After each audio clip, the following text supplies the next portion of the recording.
This program is brought to you by generous donations from the community and sponsored by Stifel Financial.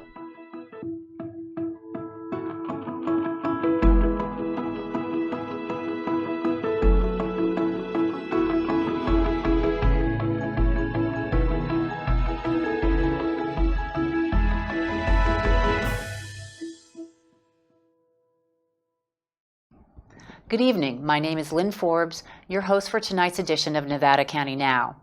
As Nevada County continues to grow and evolve, local nonprofit organizations are playing an increasingly important role in supporting the community, from food and housing assistance to the arts, youth programs, environmental stewardship, and emergency response. Tonight, we take a closer look at the nonprofits that play a crucial role in Nevada County. We'll speak with a representative from the Community Foundation of Nevada County about the current state of nonprofits and what lies ahead in 2026. Don't go away. We'll take a short sponsor break, and we'll be right back.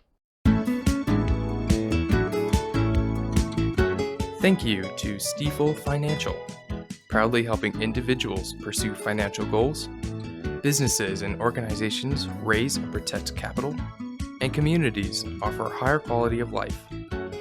To learn more, visit www.stifel.com.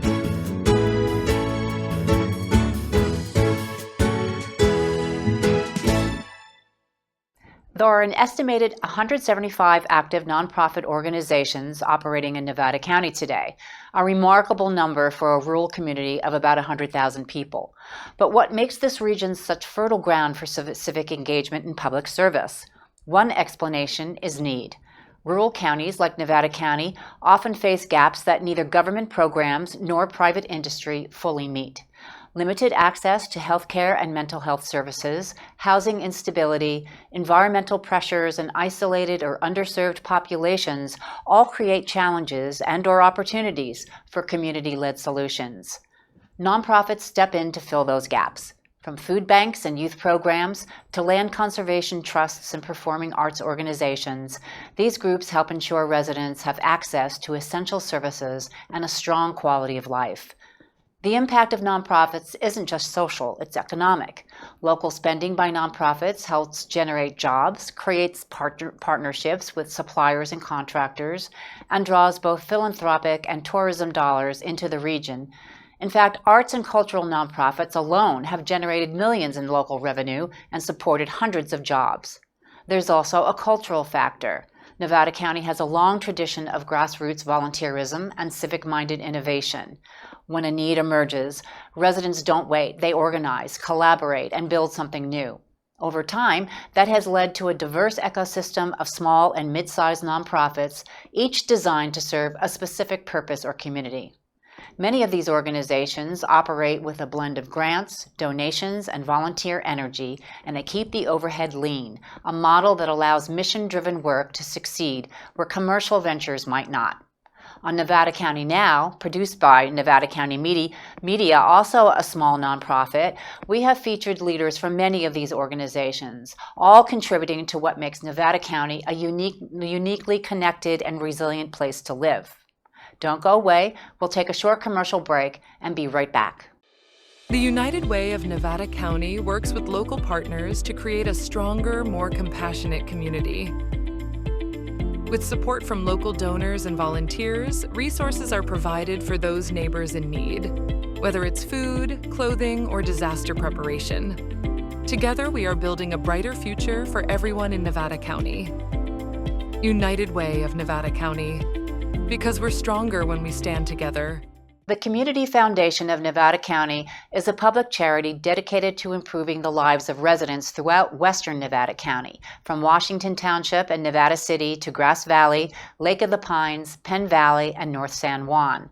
The foundation received its official 501c3 designation in 2023 and established its first board of directors the following year. So what exactly is a community foundation, and how does it differ from a traditional nonprofit? Most nonprofits are created to address a single mission or focus area. A community foundation, however, has a broader purpose to strengthen overall quality of life within a geographic region. That broad mission allows the foundation to serve both sides of the philanthropic equation. It connects donors who want to make a meaningful impact with nonprofit organizations doing critical work, acting as both a steward of community giving and strategic partner to service providers. Beyond managing charitable funds, the Community Foundation also plays a unique role as a community umbrella of sorts, bringing organizations, leaders, and residents together to address complex challenges that no single group can solve alone. In many ways, it serves as the connective tissue of the nonprofit landscape, helping resources, ideas, and partnerships flow where they're needed most. Don't go away. After this short commercial break, we'll speak with this week's guest, Cristine Kelly, CEO of the Community Foundation of Nevada County. In Nevada County, we believe in the power of education to transform lives. Whether you're a student, parent, or educator, the Nevada County Superintendent of Schools is here to support you every step of the way. From innovative programs to strong community partnerships, we are dedicated to empowering the next generation. Together, we're building a brighter future with quality education for all. Nevada County Superintendent of Schools, empowering education, strengthening communities. Let's make every student success our priority. Learn more today at ncsos.org. Joining us today is Cristine Kelly, the Chief Executive Officer of the Community Foundation of Nevada County. Cristine stepped into the role in September of 2023 and has been working alongside the Board of Directors to build the Foundation's infrastructure and engage community support as it advances its mission and vision. For more than 20 years, Cristine has dedicated her career to helping mission-driven organizations innovate, grow, and make meaningful impact. She is also the founder and principal of Fix Creative, a management consultancy serving organizations in the cultural and social impact sectors. Welcome, Cristine. It's nice to have you here. It's great to be You're here. You're a busy woman. Yes. You have a lot going on. Always. So tell me, I know that the work to create the foundation was many years in the making, many years. Yes.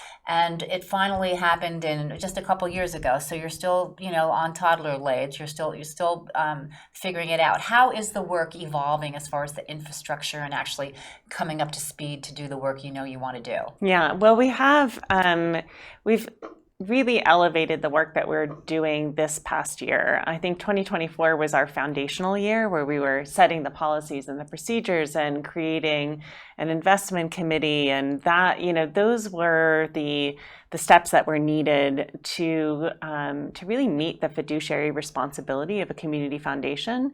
It's a bit of a level up from another nonprofit Sure. organization, because you have to have just more of those policies and procedures in place because you're managing money. Sure. So we spent 2024 really sort of laying the groundwork for that. We had a few donors who were just pivotal and sort of helping support in our community. Yeah, in our community. And we received a $250,000 matching grant from the County of Nevada to be able to sort of meet some of those benchmarks that were both tied to economic development in the county, but also are concurrently sort of the same as the priorities of the Community Foundation: to strengthen the nonprofit sector, to help create a better space for disaster resilience in our community, to look at community health broadly and generally, and also to really start thinking more about civic engagement and what does that mean in terms of how can we garner all citizens to be part of this community. Yes, because there's so many nonprofits in this community, 175 nonprofits. Yeah. Nevada County Media is one of them. You know, every day trying to make ends meet, as a lot of these small groups do, and I'm sure the bigger organizations have their own struggles. Money, of course, is always the undercurrent of that. But with so many nonprofits, that's unusual for a community of this size, isn't it? I don't know that it's unusual for a community of our size. It's a much trumpeted number. Yet at the same time, I think that what we're seeing, and we've seen this happening over the last 20 years or so, as government is doing less and less, the civic infrastructure somehow needs to stretch and increase, and the burden of that will fall onto the community-based organizations or the nonprofit sector. We like to call it the third sector. So I think that it's something that's absolutely, it's become very essential to, as you were saying in your introduction, the quality of life that we have here, and the care that people receive. Many people may not know that, but the county actually contracts out a lot of the work that they would have essentially been doing in health and human services to nonprofit organizations. I see. And they're doing that type of work. And so it seems like there's a lot, but I think that there's a movement generally to away from government and into the, sort of what we call that nonprofit or third sector. And it makes sense that that would happen in a smaller community where there are less resources. I understand that. I think of your organization as being an umbrella and all these tentacles beneath it, reaching to the far corners of our community. Yeah. Doing all that. An umbrella or an octopus? An octopus. An octopus as I'm umbrella. going umbrella, I'm doing this, so Right. it's much better. So tell me what plans you have coming up. I mean, what are your highlights from 2025? If you want to give us a couple of successes that you're proud of, and what's coming up? We're really excited that we're starting to deliver on our promise to bring in outside funding and outside revenue to this community.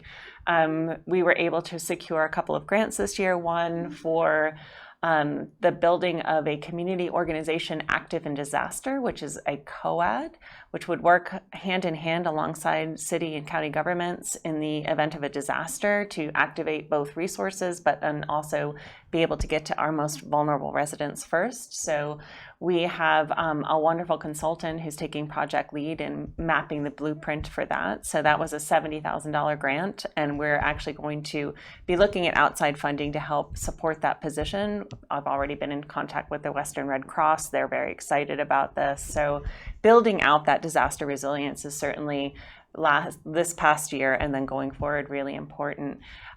We also were able to bring in some funding for our partners on the Ridge. I think that the Ridge is often an overlooked area in our community, and we were able to secure $20,000 each, both for the San Juan Ridge Library, the community library up there, and the North San Juan Community Center. That's wonderful. And that's the great thing about that is that's simply capacity building support, so they can utilize that funding almost in any way that they choose to. Obviously, it has to be for the community benefit, but it's nice to have unencumbered funding. So sort of, here's some unencumbered funding this year for a project that you might, have been putting on hold for so long. And like you said, nonprofits are used to getting by with very little. Yes. So I really love that we've been able to do that. Are you concerned, or were you concerned as all this happened at the federal level and research grants and all kinds of grants across the board were being either paused or retracted? Yeah. Were you concerned, or I'm sure you're still concerned? Yeah, we absolutely. We merged with the Center for Nonprofit Leadership this past year, and of course CNL has got its finger on the pulse, and we did a community forum to see how is this affecting you? What do we need to know? And really are trying to really make sure that we're staying open. Of course, it's kind of trickled down. We may not have local nonprofits that have funding from the government directly. However, a lot of funding for health and human services comes down from the federal government down through to the state, food banks, down for instance. to the county, right? So we're sort of downstream of that funding, and so as the tap is being tightened upstream, we're definitely going to be feeling it.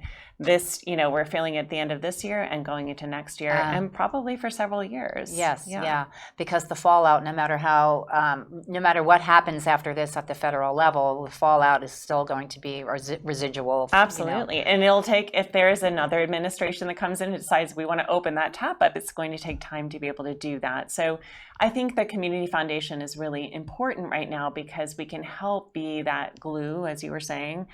We see ourselves as part of the civic infrastructure of this community and helping to access money where it lives.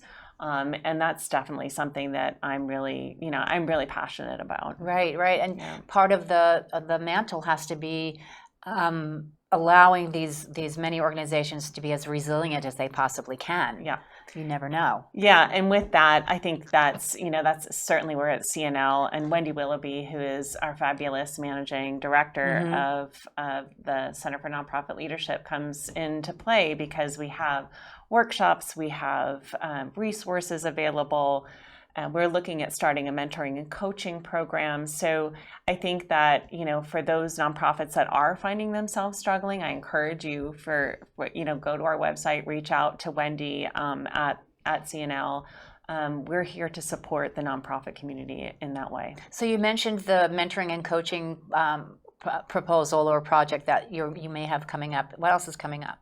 Well, this year is a big year for us in terms of our own fundraising. So we're looking to build 3 years of operating funds so that we can, build the runway, so that what we would consider this as a startup, and startups need funding to be able to make sure that they kind of can achieve their goals.